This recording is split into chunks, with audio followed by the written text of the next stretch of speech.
It's the Happy Families Podcast. It's the podcast for the time-poor parent who just wants answers now. Before we start today's conversation about I'll Do Better Tomorrow, Kylie, next week, I'm so excited. 3 massive guests. I'm speaking with the Yellow Wiggle, Emma Watkins, also known as Emma Memma. She's going to be on the pod on Monday. How exciting. On Tuesday, a guy called Matt Purcell who runs something called Social Kung Fu. Social Kung Fu. It's going to be great. But the one that I don't want to say, I'm actually pretty excited about those ones as well. But on Wednesday, Chanel Contos, Teachers Consent. Chanel Contos, the person who has completely turned the conversation around consent and intimacy upside down in this country, is going to be joining me for a conversation next week. Oh, and next week we're also chatting about homeschool, how that's been going for the last 12 months, because we're a year in now. I'm feeling a little bit insecure. Is my job on the line? You're only doing one podcast ep with me. Is there something I don't know? You don't like doing interviews, so I just do the interviews on my own. I'm sorry. Well, I'm going to show my age here, but Emma, when did the Yellow Wiggle become Emma? It was Greg. Yeah, we haven't watched The Wiggles for a while, I know. But everyone is listening to the podcast and going, it has been a while, Kylie, since you've watched The Wiggles, clearly. Because Emma Watkins has huge news and she's wonderful, and I can't wait to have her on the pod on Monday. Anyway, there's 2 things that I wanted to mention. That was the first one. Next week's podcast lineup is massive. The second one is this. Lately on the pod, you and I have had a handful of conversations. Last week was fun. Last week was the best one we've ever had, I reckon. But I am consistently impressed with how, just with who you are as a mum and how amazing you are. I'm under a fair bit of pressure at the moment. Work is just a lot all the time. And I've got this book deadline. I promised that I was going to write this book about boys, which is really, it's kind of getting me down. In some ways, it's a bit bleak. In other ways, it's so exciting, but in some ways, it is kind of bleak. And I haven't been at my best around the house a little bit. And you, Kylie, have been just this model of goodness to the kids. Every time there's an emotional meltdown, every time somebody's losing it, every time I'm getting impatient and frustrated, you're the one who comes to the rescue. And I know it's a little bit public and it's a podcast, but I just wanted to make you feel a bit embarrassed in front of everyone, really, and say how grateful I am that when I'm not at my best, you can be there. It's such a gift to our children that you're able to do that. And that I'm able to do it when you're a terror, an absolute menace as well. I was about to say we were a bit of a tag team. Anyway, today is I'll Do Better Tomorrow. Ladies first today. What's your I'll Do Better Tomorrow as you've reflected on the week that was and the way things have gone with our children and the ups and downs of family life? How can we be better tomorrow? We've had a jam-packed week in our house. While you've been really stretched work-wise, I volunteer for a youth group and I look after girls aged between 12 and 17. And there's like 30 of them? I have about 25 on the list. Well, that's close enough. And this weekend just gone was our annual Young Women's Camp.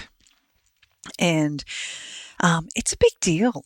It's a big deal to take a whole heap of teenagers into the bush, right, and to set up a whole heap of tents and provide food for unwilling teens who don't want to do their thing. And I think that's the reality for the majority of them. The idea of leaving behind the comforts of home and heading into the bush, firstly, is a big deal. Yeah. It's hot. We've got heaps of mozzies and other squealy, yucky bugs that we don't want to be playing around with.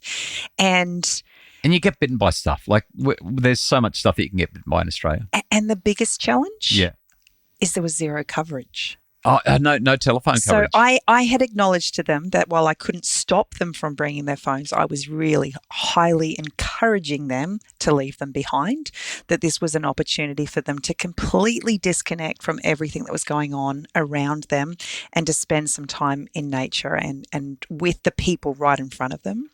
And I was so proud of them because I know that for a lot of them it was tricky. Did they leave them behind? No, they did not. They definitely did not. But while we were in group time, they were not seen. Which is a big deal. I mean, it is a really big deal. Most of them should be used to this from school now, but it is still a big deal. But what I loved, and this is, I guess, this is my I'll Do Better Tomorrow, when I look at the challenges that we have in family life, and specifically with our girls from time to time, they push against the very thing we know as parents is going to be good for them. So many times we'll be like, all right, it's time to go down to the beach. And we've got a handful of kids who literally will, chuck a hissy fit because they can't be bothered. They don't want to go. They don't enjoy being down at the beach. And after a whole heap of coaxing on our part and a whole heap of drama, get there. Yep. We get down there and then we have the same on the return because they don't want to leave. And this is what I watched as these girls navigated the anxiety of leaving behind everything that they wanted, coming into a new environment, and then navigating all of the challenges that were associated with that. We did a day trip down the Everglades in canoes. They capsized. So this is the Noosa Everglades, by the way, not the Florida alligator infested. I was about to say no alligators. That's right. No alligators, but it was a big day. It was a huge day for us as adults canoeing down the Everglades. We've got a lot of open water to navigate. We had a headwind. The girls capsized in front of one of the tourist boats. So two things on this. First of all, trying to canoe into a headwind is just awful. And when a canoe capsizes, it actually fills with water. It fills. I didn't realize It's not like that. a kayak. It really fills with water. Yeah. So then you've got the challenge of trying to get the water out before you can get back in. Knock, knock. Who's there? Canoe. Canoe. Canoe, open the door. It's cold out here. I'm so sorry. It's not cold. No, It's not in Queensland. No. I'm not even their parent, and yet I was so proud of them. I was so proud of them, the determination, the positivity, their desire to try new things, and to just push through was such a breath of fresh air. And to watch them come together as a group of girls from all different walks of life and really connect and work hard at something challenging was really inspiring. So what's the take-home message? The take-home message is our kids don't know what's good for them. Yeah, you're right. Yeah. They don't know what's good for them. And if we just as parents need to push through that toddler tantrum, The resistance. that they give us, Yeah. the resistance that they give us when we make a suggestion that we know will benefit them. Yep. Because every time we've done it, it's exhausting. But every time we've done it, I've watched our girls, and this weekend got to watch other girls just glow from the opportunity to disconnect and be in nature. I love it, especially the bit where we're saying that sometimes the take-home message is that kids have to feel uncomfortable so that they can reap the benefits. They can enjoy the goodness that comes from doing the hard thing. That's really where the maximum joy and I guess resilience comes from as well. There's so much power in it. Great. I'll do better tomorrow, Kylie.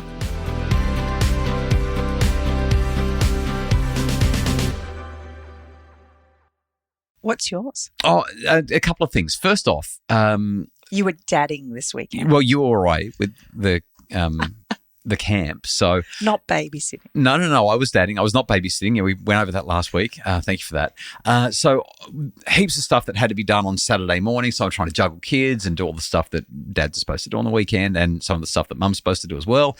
And while I was doing it all, Emily, our 10-year-old, came to me and said, Dad, can we please go to the movies and watch The Wild Robot? She's been into us for I can't believe this thing's still on at the cinema. It feels like it's been on there for like months, but I said, do you know what? Mum's away. I reckon we do it. Let's go.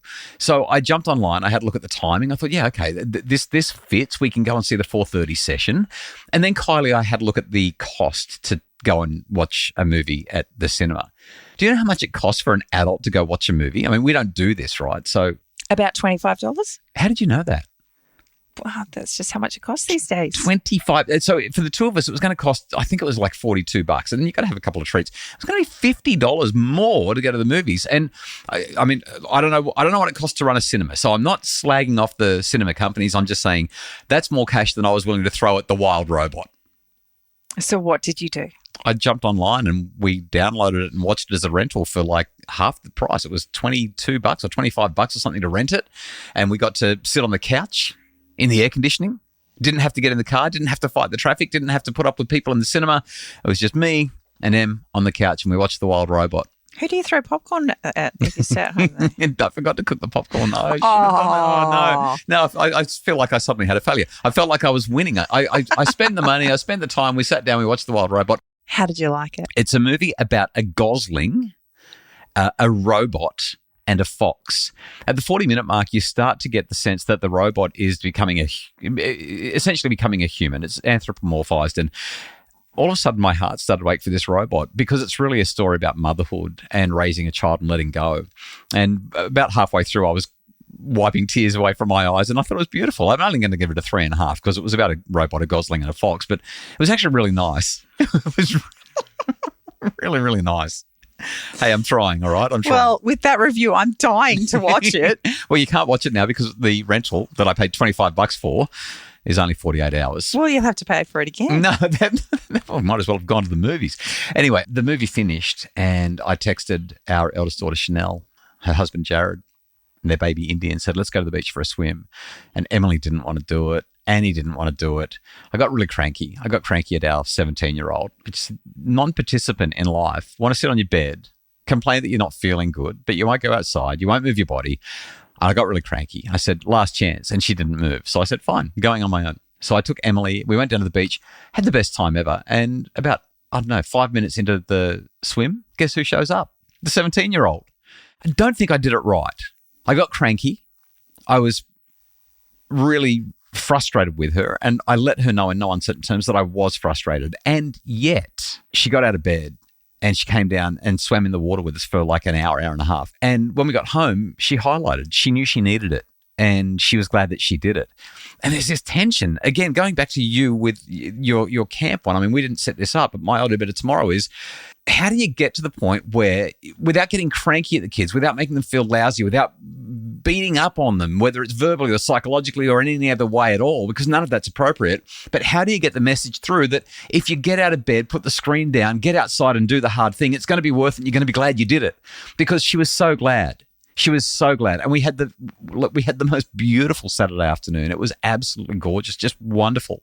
I think that as parents, we actually have to be the example. We have to set up our lives so that we're doing those things. We can't give the kids a hard time from not getting out if all they see is that we're stuck in the office in front of a screen all the time.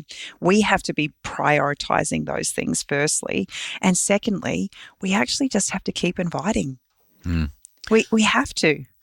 And sooner or later, somewhere down the line, if you're continually making bids for connection and acknowledging and accepting their bids when they come, then it will happen. But if you're going to invite, you've also got to create the opportunities. Yeah. And that's, in fact, I'm writing some stuff at the moment. It's something that I just wrote in the last sort of 20 minutes or so, just before we started recording the podcast, was this: the best way to guide your child is to lead by example. If you want them to be kind, generous, and patient, you must first embody those qualities yourself. Children don't learn from what you say as much as from what you do. Take care of your own mental, physical, and emotional health so that you can show up fully for them.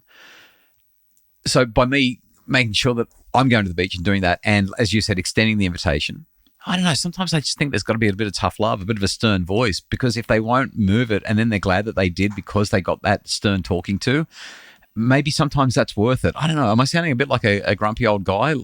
I mean, sometimes you've just got to say, guys, do it. You'll be glad you did it. Let's go. I think sometimes kids need that. But you don't have to do that grumpy. No, that's true. But you don't have to be grumpy about it. But you do have to be strict about it sometimes. But you can be firm. Yeah, firm. That's what I'm looking for. So that's the take-home message. Be firm, because as a parent, you do know what's best for your kids. That's what I got out of yours.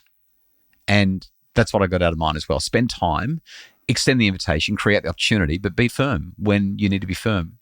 But please note also, I didn't force her. I didn't make her come along. She came along later with her big sister. They came and met us. I don't know if that's inspiring or not. That's my Oddie Better Tomorrow. That's our Oddie Better Tomorrow. Hang in there. Just to hang in. We really hope you have a great weekend. The Happy Families podcast is produced by Justin Rulon from Bridge Media. And if you want to learn more about being happy, you can find us at happyfamilies.com.au or on social media, Facebook and Instagram, Dr. Justin Coulson's Happy Families.